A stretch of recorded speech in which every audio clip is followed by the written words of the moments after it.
Hello friends, শুভ্রাস কিচেনে আপনাদের আরও একবার স্বাগত।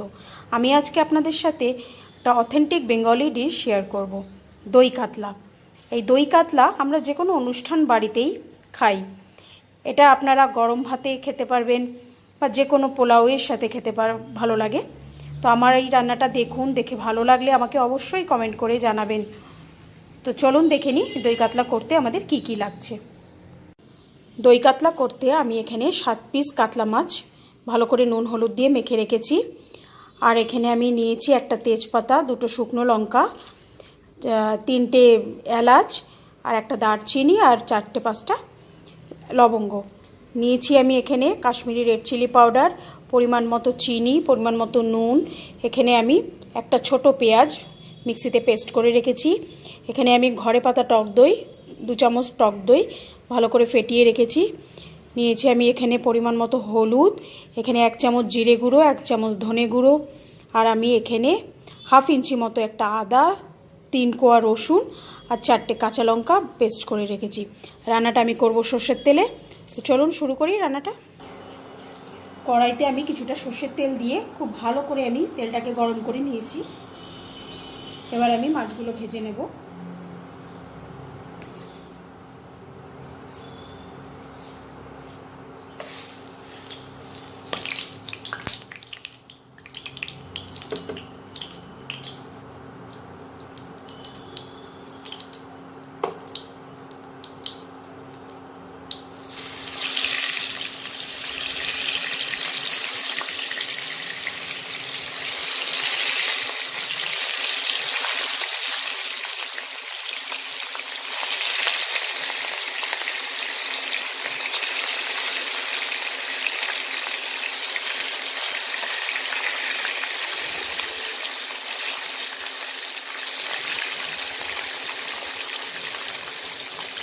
মাছটা 1 পিঠ ভাজা হলে আমি উল্টে দেবো।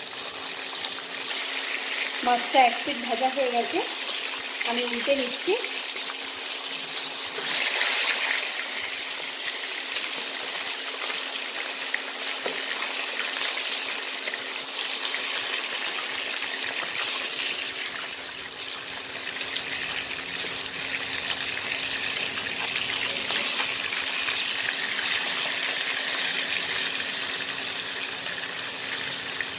এই পিঠটাও খুব ভালো করে ভেজে নিয়ে তুলে নেব। মাছটা খুব ভালো করে ভাজা হয়ে গেছে, আমি এবার তুলে নেব।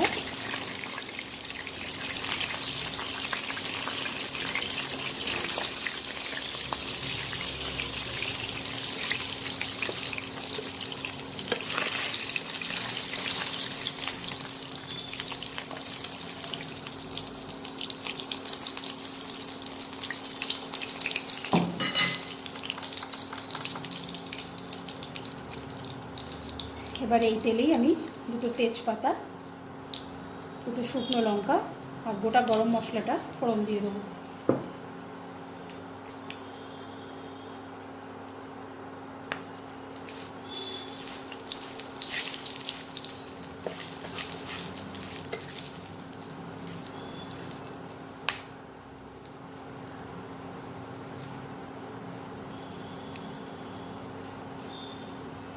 দিয়ে আমি পেঁয়াজ বাটাটা দিয়ে দেবো।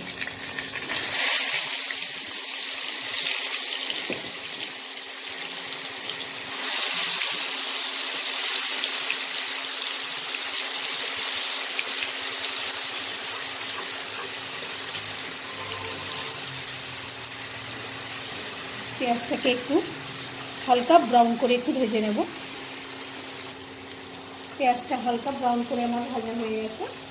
এবার এতে আমি আদা, রসুন আর কাঁচা লঙ্কার পেস্টটা দিয়ে দেবো।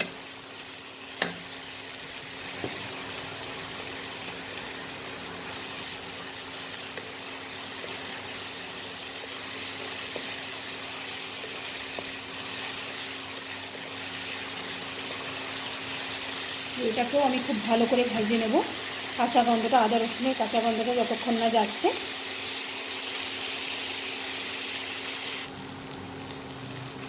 আদা রসুনের কাঁচা গন্ধটা চলে গেছে। এবার আমি এতে পরিমাণ মতো হলুদ, কাশ্মীরি রেড চিলি পাউডার,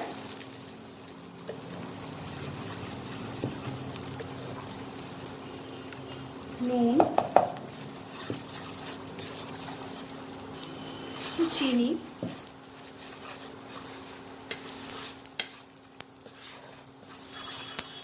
চিনিটা অপশনাল, যাদের পছন্দ নয় তারা দেবেন না, তবে এটাতে যেহেতু টক দই পড়ছে স্বাদটাকে ব্যালেন্স করার জন্য আমি একটু চিনি দিলাম। আর 1 চামচ জিরে গুঁড়ো, 1 চামচ ধনে গুঁড়ো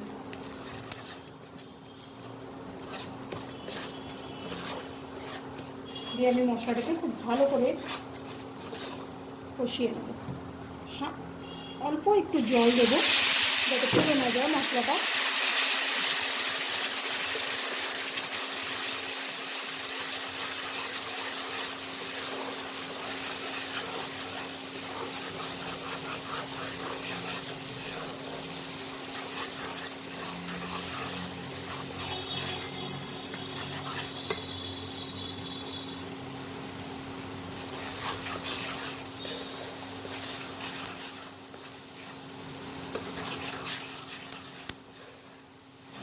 দেখতেই পাচ্ছেন মশলাটা থেকে আমার তেলটা আলাদা হয়ে গেছে।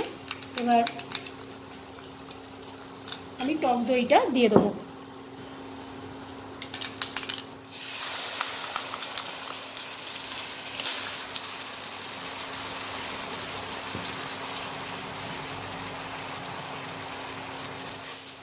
টক দইটা দিয়ে খুব ভালো করে মিশিয়ে নেব। টক দইটা দেওয়ার আগে খুব ভালো করে ফেটিয়ে নেবেন, তা না হলে এটা ছানা কাটার মতো হয়ে যাবে তেলে পড়লে।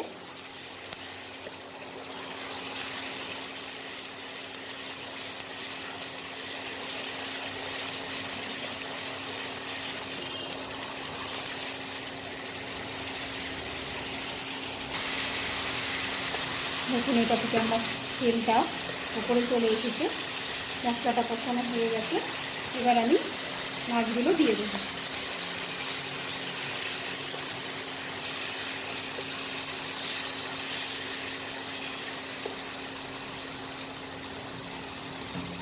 মাছগুলো দিয়ে খুব সামান্য একটু জল দেব।